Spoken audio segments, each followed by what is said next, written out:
दो से अधिक शब्दों के मिलते जो नया शब्द बनता है उसे क्या कहा जाता है? समास। ठीक है, समास के भेद मुख्यतः समास के कितने भेद होते हैं? 6 भेद होते हैं। नंबर 1 अव्ययी भाव समास, तत्पुरुष समास, कर्मधारय समास, द्विगु समास, द्वंद्व समास और बहुब्रीहि समास। ठीक है, अब मैं आपको 6 के 6 जो समास है उनको बहुत अच्छे से समझाने वाला हूं, बट आपने क्या करना है, आगे फोकस करना है। ठीक है, देखो सबसे पहले नंबर 1 है अव्ययी भाव समास। अव्ययी भाव समास क्या होता है? अव्ययी भाव समास में जो प्रथम पद होता है, प्रथम पद होता है वो क्रिया विशेषण होता है, या अव्ययी होता है, या उपसर्ग होता है। मेरा कहने का मतलब है जो प्रथम पद होता है, जो आपका प्रथम पद है, प्रति, या तो ये उपसर्ग है, प्रति क्या है? एक उपसर्ग है, उपसर्ग है। यथा आ आपका क्या है? उपसर्ग है। जिस भी समास में प्रथम पद क्या होता है? उपसर्ग होता है, या अव्यय होता है। अव्यय क्या होता है? जिसमें लिंग वचन कारक के आधार पर क्या होता है? कोई भी बदलाव नहीं होता है, कोई भी परिवर्तन नहीं होता है, उसे कहते हैं हम अव्ययी, अव्यय शब्द। समझे? तो यहां पर अव्ययी भाव समास कहने का मतलब, मेरा मतलब है जिस समास में प्रथम पद या तो आपका अव्यय होगा या आपका क्या होगा? उपसर्ग होगा, वहां पर क्या लगेगा? वहां पर कौन सा समास होगा? वहां पर आपका अव्ययी भाव समास होगा। इसकी एक और पहचान है, जहां पर मैंने लिखा है रातों रात, जहां पर क्या होगा? रिपीटेबल शब्द होगा, जैसे धीरे धीरे, जल्दी जल्दी। समझे? जहां पर एक शब्द क्या होगा? दोहराया जाएगा, वहां पर क्या होगा? आपका अव्ययी भाव समास। अव्ययी भाव समास की पहचान है प्रथम शब्द अव्ययी होगा, प्रथम शब्द उपसर्ग भी हो सकता है, या वहां पर क्या होगा? कोई शब्द क्या होगा? उसकी पुनरावृत्ति होगी, दो दो बार आ रहा होगा, जैसे धीरे धीरे, जैसे रातों रात, जैसे जल्दी जल्दी। ठीक है, तो अव्ययी भाव समास की जो पहचान है प्रतिदिन, अगर इसका मैं समास विग्रह करूंगा तो इसका क्या बनेगा? प्रतिदिन का, प्रतिदिन का मतलब एक एक दिन। इसका जो समास विग्रह बनेगा क्या बनेगा? एक एक दिन। यथाशक्ति, यथाशक्ति का जो समास विग्रह बनेगा वो बनेगा आपका शक्ति के अनुसार। आजीवन, आजीवन मतलब जीवन पर्यंत, रातों रात, है ना? ये आपका रातों रात क्या है? आपका रिपीटेबल है, बार बार इसकी पुनरावृत्ति हो रही है, तो वहां पर आपका क्या होगा? अव्ययी भाव समास। अगला है तत्पुरुष समास। तत्पुरुष समास की जो पहचान है, यहां पर कारक शब्दों का प्रयोग होता है, कारक चिन्हों का प्रयोग होता है, कर्ता ने कर्म को, है ना, संबोधन, हे अरे, इनको छोड़कर, संबोधन को छोड़कर, यहाँ और संबोधन या विस्मयादि बोधक चिन्हों को छोड़कर जितने भी कारक होते हैं वहां पर किसका यूज होता है? तत्पुरुष समास। जैसे राजपुत्र, राजा का पुत्र, राजपुत्र का मतलब क्या है? राजा का पुत्र।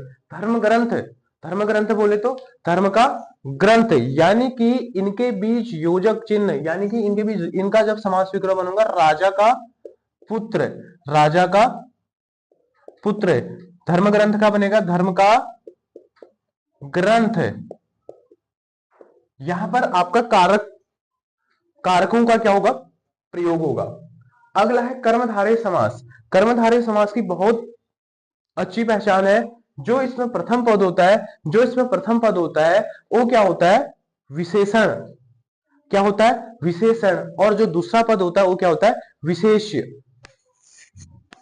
देखो कर्मधारय, कर्मधारय में बोला नील कमल, नीला है जो कमल, कमल की विशेषता बताई जा रही है, कैसा है? नीला। नीला एक रंग है जो क्या कर रहा है? कमल की विशेषता बता रहा है। कर्मधारय समास में प्रथम पद विशेषण, दूसरा पद विशेष्य होता है। पीतांबर, पीला है जो अंबर, पीला आसमान के लिए कह रहा है। द्विगु समास वेरी इंपोर्टेंट है। द्विगु समास बहुत आसान है। क्या है द्विगु समास? आपके पास देखो इसमें क्या है? चौराहा। द्विगु समास, द्विगु समास में बोला मैंने, इसमें जो प्रथम शब्द होता है वो क्या होता है? संख्यावाची होता है, या किसी समूह की तरफ क्या करता है? संकेत करता है। बहुत आसान है। चौराहा, चौराहा यानी कि चार रास्तों का समूह, किसी किसकी तरफ कर रहा है? पहला शब्द क्या है? संख्यावाची है, तथा किसी समूह की तरफ, समूह, चार रास्तों का समूह है, क्या कर रहा है?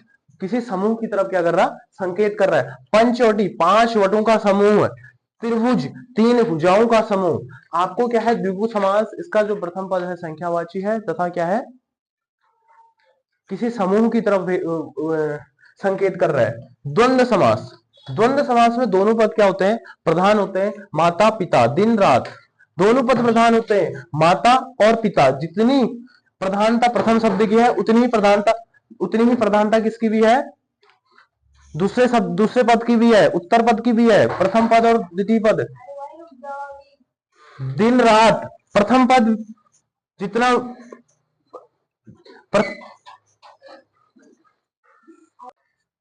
द्वंद्व समास में दोनों पद क्या होते हैं, प्रधान होते हैं। जितनी आपकी प्रथम पद की प्रधानता है उतनी ही दूसरे पद की प्रधानता भी होती है। माता पिता, माता और पिता, इसका अगर हम समास विग्रह करेंगे, माता और पिता, दिन रात, दिन और रात, यहां पर दोनों पदों की क्या होती है, प्रधानता होती है। बहुब्रीहि समास, बहुब्रीहि समास क्या है, इसमें कोई भी पद प्रधान नहीं होता है ना, इसमें कोई भी पद प्रधान नहीं होता, बल्कि ये क्या करता है, जो आपका शब्द है प्रथम पद और द्वितीय पद, एक किसी तीसरे पद की तरफ क्या करता है, संकेत करता है, तथा यहाँ पर तीसरा पद क्या होता है, प्रधान होता है। लंबोदर, लंबा है जिसका उदर, यानी कि भगवान गणेश के लिए बोला जाता है। दशानन, 10 है जिसके आनंद, यानी 10 है जिसके सिर, वो बोला जाता है रावण के लिए। पंचानन, 5 है जिसके सिर, वो बोला जाता है हनुमान जी या भगवान शिव के लिए। समझ रहे हो। अब देखो कई बार क्या हो जाता है कंफ्यूजन, कि जो द्विगु समास है और बहुब्रीहि समास है, इसमें आपको थोड़ा सा सिमिलरिटी लगी होगी, कि अब यहाँ पर चीजें समझिए। यहाँ पर जो मैं आपको, इनमें जो क्या है अंतर है, चौराहा है, चौराहा, ये यहाँ पर आपका जो द्विगु समास है, यहाँ पर क्या कर रहा, प्रथम शब्द आपका क्या है, संख्यावाची, तथा किसकी तरफ बोध कर रहा है, किसी समूह की तरफ क्या कर रहा है, संकेत कर रहा है। लेकिन जैसे यहाँ चौराहा है, पंचवटी है, त्रिभुज है, त्रिभुज का अगर मैं समास विग्रह करूंगा, 3 है जिसकी भुजाएं, है ना, 3 है जिसकी भुजाएं। और यहाँ पर जो बहुब्रीहि समास है, ये क्या कर रहा है, यहाँ पर तीसरे पद की तरफ तीसरा पद प्रधान है, लंबोदर। इसका आंसर आपके पास आएगा लंबोदर, लंबा है जिसका उदर, भगवान गणेश। लेकिन त्रिभुज है, त्रिभुज 3 है जिसकी भुजाएं, सिंपल सी बात है, त्रिभुज ही होगा, है ना। लेकिन ये क्या है, ये साफ साफ क्या कर रहा है, किसी दूसरे की तरफ, तीसरे की तरफ, ये क्या कर रहा है, किसी तीसरे की तरफ संकेत कर रहा है। लंबोदर किसकी तरफ संकेत कर रहा है, तीसरा, कौन है, गणेश जी यहाँ पर। लेकिन जो त्रिभुज है, त्रिभुज यहाँ पर प्रथम पद और द्वितीय पद, जो प्रथम पद है आपका क्या, संख्यावाची, और समूह की तरफ क्या कर रहा है, समूह की ओर क्या कर रहा है, संकेत कर रहा है। एक बार फिर से मैं इनको रिपीट करवा रहा हूं। समास, समास क्या है, 2 या 2 से अधिक शब्दों के मेल से, 2 या 2 से अधिक शब्दों के मेल से जो नया शब्द बनता है, शब्दों के मेल से बोला जाता है। आप संधि में पढ़ते होंगे 2 या 2 से अधिक वर्णों के मेल से, लेकिन समास में क्या होता है, 2 या 2 से अधिक शब्दों के मेल से जो नया शब्द बनता है या जो विकार उत्पन्न होता है उसे समास कहते हैं। समास के 6 भेद होते हैं। अव्ययी भाव समास, अव्ययी भाव समास जैसे प्रतिदिन, यथाशक्ति, आजीवन या रातों रात। अव्ययी भाव समास की जो आपकी पहचान है, इसमें प्रथम पद अव्यय होता है। अव्यय जिनमें क्या है, समय, लिंग, वजन, समय बोले तो काल के आधार पर कोई भी परिवर्तन नहीं होता, उनको क्या कहते हैं, अव्ययी भाव समास। जिसमें प्रथम पद अव्यय होगा या प्रथम पद उपसर्ग होगा, जैसे पृथ्वी एक उपसर्ग है, आभि एक उपसर्ग है, या कोई शब्द बार बार दोहराया जाएगा, जैसे रातों रात, दिनों दिन, धीरे धीरे, जल्दी जल्दी, ये सारे आपके क्या है, अव्ययी भाव समास। आपको उम्मीद करता हूं आपको ये बात समझ में आई होगी। तत्पुरुष समास, तत्पुरुष समास में कारक शब्दों का प्रयोग किया जाता है, जैसे कर्ता ने कर्म को करण से, है ना, ये आपने पढ़े होंगे।